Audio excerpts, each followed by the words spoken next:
नमस्कार, मैं अनीता करवा फिर एक बार ज्ञान उदय संतोष दीदी के संग इस शो में आप सभी का बहुत बहुत स्वागत करती हूँ। आज का जो विषय है वो बहुत ही इम्पोर्टेंट है। वो है हर समस्या का हम समाधान कैसे प्राप्त करें। बहुत सुंदर किसी ने कहा है कि पृथ्वी पर ऐसा कोई व्यक्ति नहीं जिसके लिए समस्या न हो, और पृथ्वी पर ऐसी कोई समस्या नहीं जिसका कोई समाधान न हो। मंजिल चाहे कितनी भी ऊंची हो, रास्ते तो हमारे पैरों के नीचे से ही जाते हैं, लेकिन उसके लिए आगे कदम बढ़ाना होगा। वो आगे कदम कैसे बढ़ाए, हर समस्या के समाधान के लिए हम क्या करें, उसके लिए बातचीत करेंगे आदरणीय संतोष दीदी के साथ। आज भी हमारे वो स्टूडियो में उपस्थित है। सबसे पहले उनका स्वागत करते हैं। नमस्कार दीदी, बहुत बहुत स्वागत है। ओम शांति। ओम शांति। दीदी, हम देखते हैं कि आज के परिवेश में, आज के युग में समस्याएं दिनों दिन बढ़ती जा रही हैं। भले वो शारीरिक हो, मानसिक हो, आर्थिक हो, सामाजिक हो, और सबसे बड़े लेवल पर देखते इमोशनली लोग बहुत वीक हो रहे हैं। भावनिक दृष्टि से बहुत समस्याएं बढ़ती जा रही है, जिसके कारण बहुत डिप्रेशन में भी लोग जा रहे हैं। तो ये सब समस्याएं इतनी बढ़ने का कारण क्या है? वर्तमान समय जो चल रहा है, कलयुग के अंत का समय चल रहा है। कलयुग अर्थात समस्याओं का युग। कलयुग में समस्याओं की सीजन चल रही है। अच्छा। एक समस्या पूरी होवे तो दूसरी, दूसरी पूरी होवे तो तीसरी। क्योंकि तमो प्रधानता दिन प्रतिदिन बढ़ती जा रही है। मनुष्य आत्माएं तमो प्रधान बन गई है। प्रकृति भी तमो प्रधान है, जिसके कारण वातावरण बहुत गर्मा गर्म रहता है। अच्छा। दिन प्रतिदिन बीमारियां भी बढ़ती जा रही हैं। चारों तरफ से हम देखते हैं कि तमो प्रधानता का बड़ा जोर है, जिसके कारण ये समस्याएं बढ़ती है। समस्याओं का कारण ही है, और उन समस्याओं का सामना करने की आज मनुष्य आत्माओं में शक्ति नहीं। शक्ति न होने के कारण, आत्मिक बल न होने के कारण और राई को पहाड़ बना लेते हैं। अच्छा। ओके। छोटी सी बात होती है, पर उसको खींच खींच के बड़ा करते हैं। जैसा आप रबड़ हाथ में उठाएंगे और खींचेंगे, जितना तानेंगे उतना बड़ा होगा। तो उसी प्रकार हम देखते हैं कि छोटी बात को मनुष्य बहुत खींचता है, लंबा लेके जाता है, सोचता है, बोलता है, जिसके कारण और भी वातावरण खराब होता जाता है। वो एक समस्या का रूप ले लेता है। होता कुछ नहीं है, जरा सी बात होती। तो ये आध्यात्मिक शक्ति न होने कारण, आत्मिक शक्ति न होने के कारण मनुष्य आत्माएं छोटी छोटी बातों को पकड़ करके दुखी हो रहे। जैसे मैंने एक सेंटेंस सुना था ब्रह्मा कुमारी संस्था का ही, मुझे जो बहुत अच्छा लगता है कि बातें बड़ी नहीं होती, हम सोच सोच के बातों को बड़ा बना देते हैं। परंतु जिस समय हमारे को ईश्वरीय ज्ञान मिलता है, समझ मिलती है, तो उस समय पर समझ के आधार पर हम उस बात का हल कर सकते हैं। अच्छा। ओके। और ईश्वर के ऊपर विश्वास, क्योंकि कोई भी समस्या आती है, समस्या कहो उसको परीक्षा कहो, समस्या जो आती है या परीक्षा जो आती है वो हमको पीछे धकेलने के लिए नहीं आती है। स्कूल में जैसा बच्चों का एग्ज़ाम होता है, तो आज समझो किसी का एग्ज़ाम हुआ, वो 8वीं कक्षा में है, तो ऐसा थोड़े एग्ज़ाम के बाद वो कोई 7वीं कक्षा में आएगा, 9वीं कक्षा में जाएगा ना। सही है। तो उसी प्रकार अगर कोई भी समस्या आई या कोई भी परीक्षा हुई, तो हमको आगे बढ़ाने के लिए आती है। अगर हम ये समझ के चलते हैं कि ये हमारी परीक्षा है और हमको इसमें पास होना है, और हमारा साथी स्वयं भगवान, इसलिए अपने पास ये एक गीत है कि मत कहो तुम खुदा से हमारी ही मुसीबतें बड़ी हैं, मुसीबतों से कह दो हमारा खुदा बड़ा है। क्योंकि खुदा तो बहुत बड़ा है, मुसीबतें तो बहुत छोटी छोटी है तुम्हारी। कई बार हम देखते हैं दीदी कि ऐसे कई सिचुएशंस आते हैं, परिस्थितियां कहे या प्रॉब्लम्स कहे, कि जिसमें व्यक्ति पूरा टूट जाता है, जैसे वो उभर ही नहीं पाता उससे। कई लोग तो कई सालों तक नहीं उभर पाते, कई सालों के बाद थोड़ा बहुत उभरते हैं। तो उनका पूरा जीवन ही एक समस्या के कारण पूरा क्या कहेंगे, पूरा रसा ताल में चला जाता है, वो उसमें से निकलते ही नहीं है।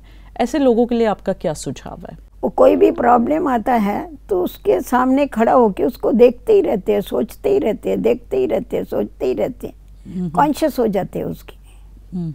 तो जिसके कारण क्या होता है, टूट जाते हैं अंदर। परंतु अगर कोई भी प्रॉब्लम आता है, अगर ये बात ध्यान में रहती है कि सब दिन होता नहीं एक समान, ये समय भी चला जाएगा, जैसा अच्छा समय बीत जाता है वैसा ये भी समय बीत जाएगा।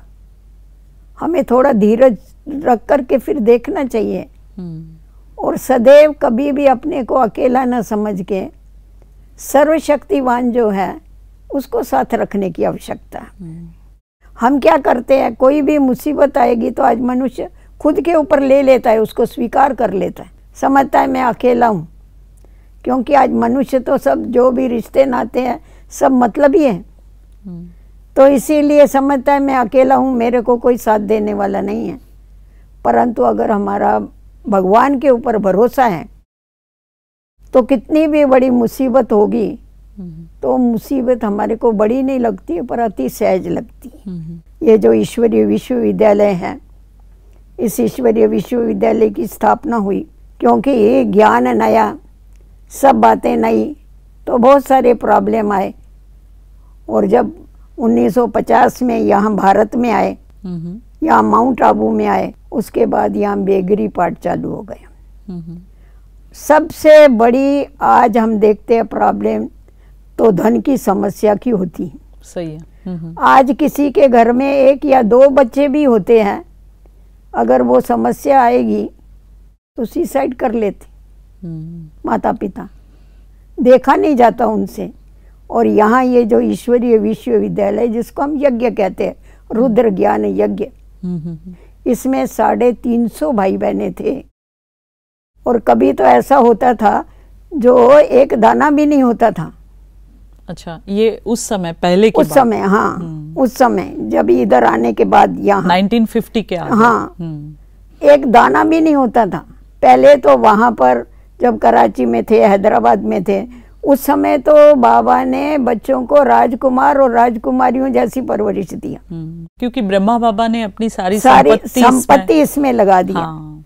14 बरस बच्चों की परवरिश किया, 14 बरस तपस्या किया, और उसके बाद इतना बड़ी परीक्षा आई, इतनी बड़ी समस्या आई। परंतु उस समय बाबा की स्थिति कितनी पावरफुल, नहीं तो आज इतने बच्चे घर में बैठे हैं और कुछ भी नहीं होवे।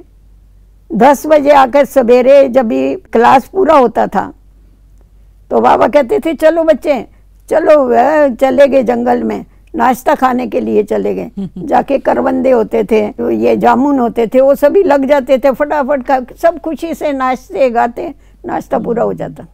ओके। 10 बजे फिर भोजन बनाने वाली आती थी, बाबा आज क्या बनाना है, कुछ भी नहीं भंडारे में, क्या बनाना है। बाबा कहता था तुम 11 बजे आके पूछना, क्योंकि बाबा ने कभी भी ये नहीं समझा कि ये मेरा है। उसने यही बताया कि ये शिव भोलेनाथ का भंडारा है। ओके। सदैव इसी स्मृति में रहा और बच्चों को भी यही स्मृति दिलाई। तो 10 बजे आके जब पूछते थे तभी तो कुछ नहीं होता था। और 11 बजे बिगर नाम का मनी ऑर्डर आता था।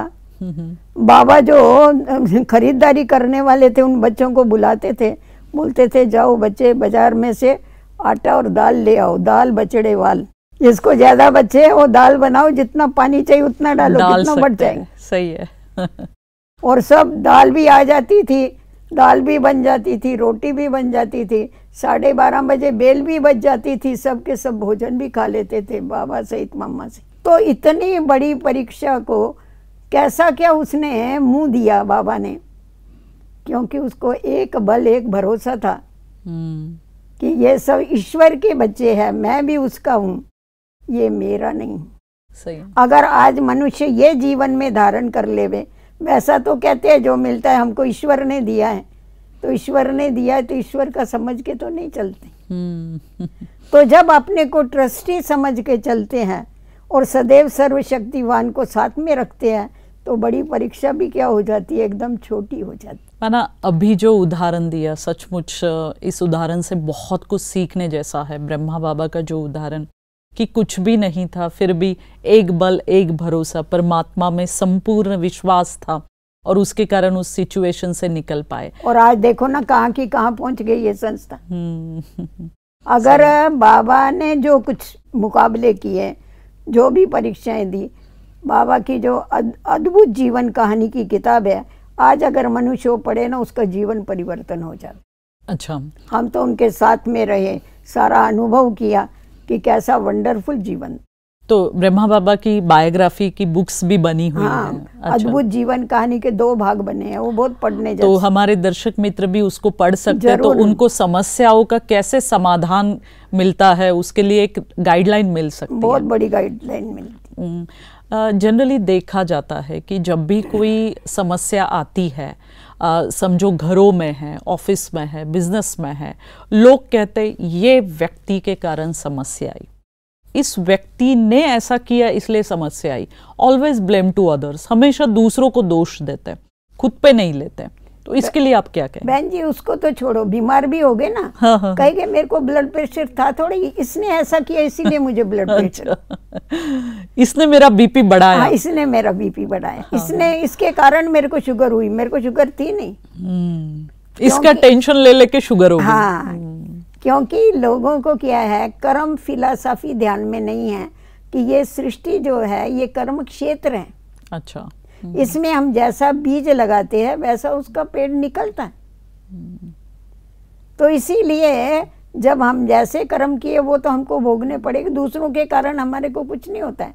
हमने किया हुआ है, जो बोया है वो हमको खाना पड़ता है। सही है। तो ये जब ये आध्यात्मिक ज्ञान हमारे अंदर आ जाता है ना, तो इसीलिए कहा जाता है ये जो राजयोग है ये जीवन जीने की कला सिखाता है। अच्छा। कि किस तरह जी तो सब रहे हैं, परंतु कैसा जिया जावे ये कला सिखाने वाला राजयोग। दीदी, अभी आपने बताया कि राजयोग से हर समस्या का समाधान मिलता है। ये राजयोग एग्जैक्टली है क्या और इससे कैसे समाधान मिलता है? राजयोग मन अपनी कर्म इंद्रियों का राजा बनना। अच्छा। तो जब हम सर्वशक्तिवान से बुद्धि का योग लगाते हैं तो हमारे अंदर वो ईश्वरीय याद के द्वारा परमात्मा से हमें सर्वशक्तियाँ मिलती हैं, जिन शक्तियों के आधार पर हम अपनी कर्म इंद्रियों को मालिक बन करके चला सकते। आज समझो किसी ने टेंशन दिया, पर मैंने क्यों लिया? बल नहीं है इसीलिए लिया ना। सही है। तो योग के द्वारा हमें वो शक्ति मिलती है, भले सामने वाला कुछ भी देवे, परंतु हमको लेना होगा तो लेंगे, नहीं तो नहीं लेंगे। तो जितना जितना हम ईश्वरीय याद में रहते हैं उतना उतना हम शक्तिशाली बनते हैं, और शक्तिशाली बनते हैं तो उससे क्या होता है, समस्याओं का सामना करने की ताकत हमारे अंदर आती है। हम हर समस्या का हल कर सकते हैं, क्योंकि ईश्वरीय याद से हमारी बुद्धि जो है बहुत सालम बन जाती है। अच्छा। बुद्धि हमारी तीक्ष्ण बन जाती है। तो बुद्धि तीक्ष्ण होने के कारण, ईश्वरीय प्रेरणाएं लेने के कारण क्या होता है, हमें उसका हल मिलता जाता है। कई स्टूडेंट मैं देखती हूँ जो ब्रह्मा कुमार स्टूडेंट है, कोई भी समस्या आए तो बोलते हैं हम परमात्मा से बात करते हैं, और वो हमें टचिंग करता है। मीन्स क्या एग्जैक्टली क्या होता है? परमात्मा से बात करते माना उसको याद करते हैं और अपनी जो बात है, क्योंकि परमात्मा जो है वो हमारा पिता है और हम उसके बच्चे हैं। तो वैसे भी देखो, छोटा बच्चा होता है तो क्या होता है, कोई भी बात होगी तो भाग के माँ के पास चला जाएगा या बाप के पास चला जाएगा। बराबर। तो परमात्मा को तो त्वमेव माता पिता त्वमेव कहते हैं। तो हम भी उसको, माता पिता को हमारी जो बात है, हमारा जो प्रॉब्लम है, हम उसको बताते हैं, और हमारी बुद्धि की लाइन क्लियर होगी तो हमारे को क्या होता है, उसका जवाब मिलता है, टच होता है। अच्छा, माना उसके लिए भी लाइन क्लियर होना बहुत जरूरी है। बहुत जरूरी है। और वो लाइन क्लियर कैसे होगी? लाइन क्लियर ऐसे होगी जब हम ये बुद्धि में रखेंगे, उसके साथ हमारा संबंध जो है वो हमारे बुद्धि में सदैव रहेगा कि वो हमारा पिता है, हम उसके बच्चे हैं। जब हमारे को संबंध याद रहेगा तो हमारा कनेक्शन जुटेगा। जितना जितना हमारा कनेक्शन उसके साथ जुड़ता जाएगा उतना उतना और तरफ से हमारा कनेक्शन टूटता जाएगा। अच्छा, ओके। हमारे को और किसी की याद नहीं आएगी, फिर उसी की याद आएगी, तो लाइन क्लियर हो जाएगी ना। परंतु अगर हमारा देहधारियों के साथ अटैचमेंट है तो क्या होगा, हम परमात्मा को भी याद कर रहे हैं और बीच में हमारे को दूसरे भी याद आ रहे हैं, तो लाइन क्या हो गई, हमारी कट हो गई ना। पदार्थ याद आ रहे, वस्तु याद आ रही, तो ये क्या है, ये लाइन कट होती है। परंतु जब हमारी लगन उसके साथ लग जाती है तो तभी ये उसको याद करेंगे, तो ये कुछ भी याद नहीं आता। कोई भी समस्या आती है तो हम किसी व्यक्ति को ही बोलते हैं ना कि हमको ये समस्या है, डायरेक्ट वो तो दिखता नहीं है ईश्वर, डायरेक्ट उसको बोल के उससे सॉल्यूशन कैसे ले? देखो वो दिखता नहीं है, परंतु हम जो है आत्माएं, हम भी दिखती तो नहीं है ना, अनुभव की जाती है ना, तो हम आत्माएं उस परमात्मा को याद करती है। और मनुष्यों से सॉल्यूशन लेते तो नहीं दे सकते हैं। और सभी देखो कोई ऐसी समस्या होगी, आखिर कहते भाई भगवान ही तेरे को मदद करे, तेरे को सुबुद्धि देवे, क्योंकि वो बुद्धिवानों का बुद्धिवान है ना। सही है। तो इसीलिए हमेशा बुद्धि देने का काम उसके ऊपर ही रखते हैं। वही तुम्हारे को सुबुद्धि देवे, वही कुछ प्रेरणा देवे, तो तुम्हारी समस्या हल हो सकती है, बाकी तो नहीं हो सकती। तो इसीलिए जैसा हम उसको प्रेम से याद करते हैं, स्नेह से याद करते हैं, तो जरूर हमारे को उसका रिस्पांस मिलता है। अच्छा, माना वो लाइन क्लियर जो बोला, एक बल एक भरोसा बोला, तभी उसकी टचिंग हमें हो सकती है या हमें सॉल्यूशन मिल सकता है। सच्चे दिल से याद करना चाहिए। अच्छा। पर ऐसा नहीं जब भी समस्या आवे तो अभी तुम याद करो और फिर कभी याद ही नहीं करो तो कुछ नहीं होगा। जनरली तो वैसे ही होता है। तो वैसा होता है तो नहीं मिलेगा ना। हाँ हाँ, क्योंकि परिस्थिति आए कि भागते भगवान के पास। नहीं, ऐसा करने से तो मतलब ही याद से क्या फायदा है। अच्छा, फिर भी वो मदद तो करता ही है। मदद करता है, परंतु सारी आपको मदद अगर चाहिए उसकी, तो उसके साथ फिर पूरा स्नेह रखना पड़ेगा, दिल का प्यार रखना पड़ेगा। और तरफ से बुद्धि हटाकर उसकी तरफ लगानी पड़ेगी। औरों की तरफ नहीं हटाओ, तुम एक की तरफ लगाना सीख जाओ, औरों की तरफ हट जाती है आप ही। अच्छा, बहुत इजी है, माना हटाने की जरूरत नहीं है, सिर्फ लगाने की जरूरत है। लगा लेते हैं तो आप ही हट जाती है। और हम लोगों को तो आदत है ना, जन्म से लेके यही आदत है। देखो छोटा बच्चा होता है, सारा समय माँ के साथ चिपका रहता है। थोड़ा बड़ा होता है, वो खेलने कूदने में लग जाता है, उधर बुद्धि चली जाती है। और थोड़ा बड़ा होता है, पढ़ाई की तरफ बुद्धि चली जाती है, माँ की तरफ से खेलने से बुद्धि घट जाती है। धंधा करता है, धंधे में बुद्धि चली जाती है, सारा भूल जाता है। फिर शादी हो जाती है, पत्नी में बुद्धि चली जाती है। कोई बैठ के तपस्या करता है क्या, माँ को भूले, भाई को भूले? नहीं, सही है। आप ही लगती है ना। तो हम लोगों को तो ये जीवन जन्म से ही आदत है, एक से बुद्धि तोड़ना, दूसरे से लगाना, दूसरे से तोड़ना, तीसरे से लगाना। अभी सिर्फ हमको ये करना है, हम जो देहधारियों से बुद्धि लगाते थे वो लगा के देख लिया, क्या प्राप्ति होती है वो भी देख लिया हम लोगों ने। अभी हम एक बार ईश्वर से भी तो प्रीति लगा के देख ले ना, क्या मिलता है हमको। तो सबसे बड़ा सॉल्यूशन यही है कि परमात्मा से बुद्धि योग लगाएं। जी ठीक है, ये चीज तो ठीक है कि हमको ईश्वर से कुछ न कुछ प्राप्ति होगी या सॉल्यूशन मिलेगा। प्रैक्टिकल जीवन में हम ऐसा क्या करें? छोटे छोटे जो प्रॉब्लम्स आते हैं उसके लिए हम क्या करें? जैसे कई लोग कहते हैं कि आप उसको स्वीकार कर लो, उसको भूल जाओ, और क्या क्या चीजें करनी चाहिए? अभी आप सारा दिन प्रॉब्लम करेंगे तो प्रॉब्लम ही आते रहेंगे। आप प्रॉब्लम जब भी आप में ताकत आ जाएगी। देखो जैसा शरीर वीक होता है तो जरा सी भी समझो वेदर चेंज होगा ना, तुरंत उसका असर हो जाता है शरीर के ऊपर, होता है ना, इम्यूनिटी कम होता है। हाँ, परंतु शरीर अगर स्ट्रांग होगा तो कुछ नहीं होगा। तो वैसा ही जिस समय आप स्ट्रांग हो जाएंगे ना तो आपको समस्या दिखाई नहीं पड़ेगी। अच्छा, फिर वो छोटी हो बड़ी हो नहीं दिखाई पड़ेगी आप। कई बार मैं ऐसा भी देखती हूँ कि आपने जैसे बोला कि खुद स्ट्रांग रहता है, इतना हम स्ट्रांग रहते हैं, पर लोगों का इतना फोर्स रहता है आसपास से, इतने वो लोग क्रिएट करते हैं समस्या जानबूझ के, फिर वो जो हम मजबूत है वो कहाँ ना कहाँ वो चीज हिल जाती है और हम भी उसमें फंस जाते हैं। फिर वातावरण का असर हो जाता है ना। परंतु अगर हम सचमुच स्ट्रांग है तो हमारे ऊपर असर नहीं हो सकता। हम समझते हम स्ट्रांग है, उनसे स्ट्रांग हो गए, पर जितने होने चाहिए उतने नहीं है ऐसा। अच्छा ये भी बड़ी बात। जैसा हमने अभी बाबा का मिसाल बताया ना, आपको इतनी बड़ी समस्या आई, कैसा मुंह दिया बाबा ने। और एक चीज मैं देखती हूँ जनरली कि खुद ही लोग खुद के लिए खुद ही समस्या क्रिएट कर देते हैं, रहती नहीं है, पर जैसे बोला कि सोच सोच के बड़ा बना देते, खुद के लिए ही खुद क्रिएट करते रहते समस्याएं और उसमें फंसते रहते हैं। अभी देखो जैसी बीमारी आई, सारा समय यार मेरे को तो नहीं हो जाएगी बीमारी, मेरे को तो नहीं हो जाएगी। अरे तुम उसका चिंतन क्यों करते हो? अभी लोगों को छींके भी आती है, बुखार भी होता है, सब कुछ होता था ना, पहले भी होता था ना।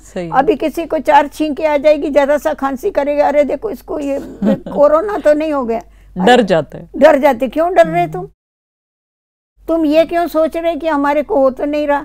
इसको कहा जाता है आ रे बैल मार मेरे को, रास्ते में से बैल जा रहा है, तू क्यों जा रहा, मेरे को आके मार। आ बैल मुझे मार। हाँ? तो ये ऐसा है, मतलब उसका चिंतन कर करके नहीं होना होगा तो भी होगा।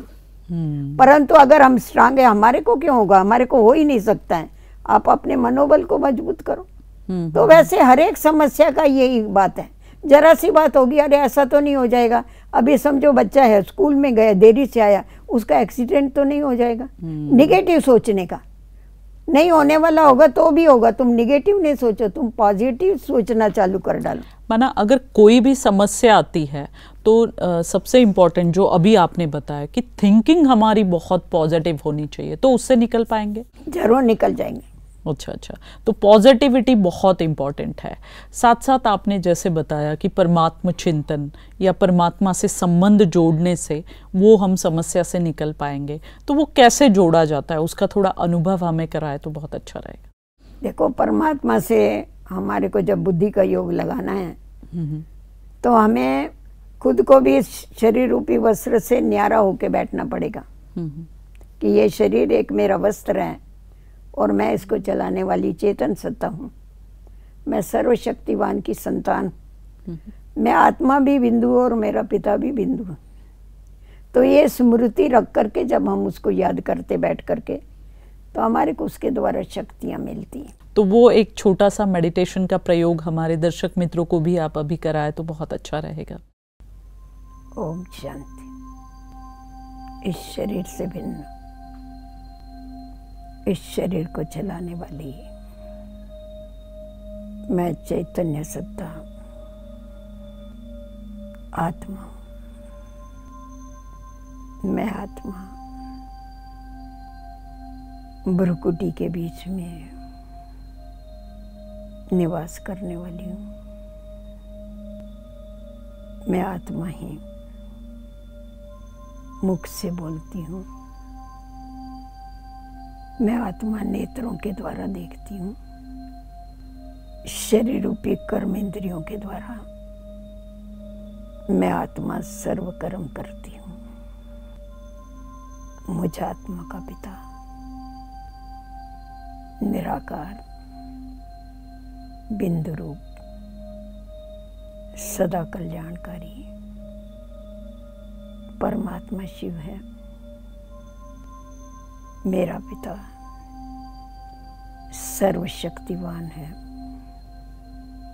सर्व गुणों का भंडार है। उस पिता परमात्मा की स्मृति के द्वारा मैं आत्मा अपने अंदर शक्तियों को भरती हूँ। मैं इस देह की मालिक हूँ। ये देह मेरा एक वस्त्र है जिससे अलग हो। ईश्वरीय याद के द्वारा मैं आत्मा परमात्मा पिता के द्वारा सर्व शक्तियों का वरदान ले। ईश्वरीय याद के द्वारा मैं आत्मा शक्तिशाली बनती जा रही हूँ। मेरा पिता दया का सागर, शक्तियों का भंडार, पिता के द्वारा मुझ आत्मा को वर्षे के रूप में सर्व ईश्वरीय प्राप्तियां, सर्व गुण और सर्व शक्तियां मिलती। ओम शांति। ये बहुत ही सुखद अनुभव था, ईश्वरीय अनुभूति जो आपने अभी कराई, इसे बहुत ही एनर्जेटिक फील हो रहा है। आज की सारी बातचीत के लिए आपका बहुत बहुत धन्यवाद। नमस्कार। ओम शांति। दर्शक मित्रों, आज संतोष दीदी ने हमें बहुत सुंदर तरीके से समझाया है कि हर समस्या का समाधान प्राप्त करने के लिए हम क्या क्या करें। सबसे पहली बात उन्होंने बताई कि बातें बड़ी नहीं होती, हम सोच सोच के बातों को बड़ा बना देते हैं। इसलिए जो भी बात आती है उसको लेट गो करें, उसके बारे में ज़्यादा सोचे नहीं। दूसरी सबसे इंपॉर्टेंट बात बताई उन्होंने कि खुद स्ट्रांग बनना होगा, भले वो छोटी समस्या हो या बड़ी समस्या हो। जब खुद स्ट्रांग बन जाएंगे तो उसका हम सामना कर पाएंगे। खुद स्ट्रांग बनने के लिए बहुत सुंदर उन्होंने बताया कि खुद का मनोबल बढ़ाना होगा, और मनोबल बढ़ाने के लिए राजयोग का अभ्यास, परमात्मा चिंतन, और परमात्मा चिंतन करते समय भी ये ध्यान रखें कि एक बल, एक भरोसा होना चाहिए, उस ईश्वर पर पूरा विश्वास होना चाहिए, परमात्मा शिव पर पूरा विश्वास होना चाहिए कि इस परिस्थिति से वो हमें जरूर निकालेगा। किसी ने बहुत सुंदर कहा है कि कोई भी समस्या आती है तो उसके दो ही समाधान हैं, एक है रन अवे या दूसरा है रन अवे। माना एक तो उस समस्या को देख के ही भाग लो या दूसरा उसमें पार्टिसिपेट करो। अब ये हमारे ऊपर है कि हमें पार्टिसिपेट करना है या भाग जाना है। पर अगर मैं कहूँ या दीदी के हिसाब से, दीदी ने जो भी सुझाव हमें दिया है, तो पार्टिसिपेट करके समस्या से बाहर निकल के उसका सॉल्यूशन प्राप्त करके सफलता प्राप्त करना, इसमें ही सबसे अच्छी बात है। तो जरूर आप सब ये चीज़ें फॉलो करेंगे। अगली कड़ी में और एक नए विषय के साथ मिलेंगे। तब तक नमस्कार।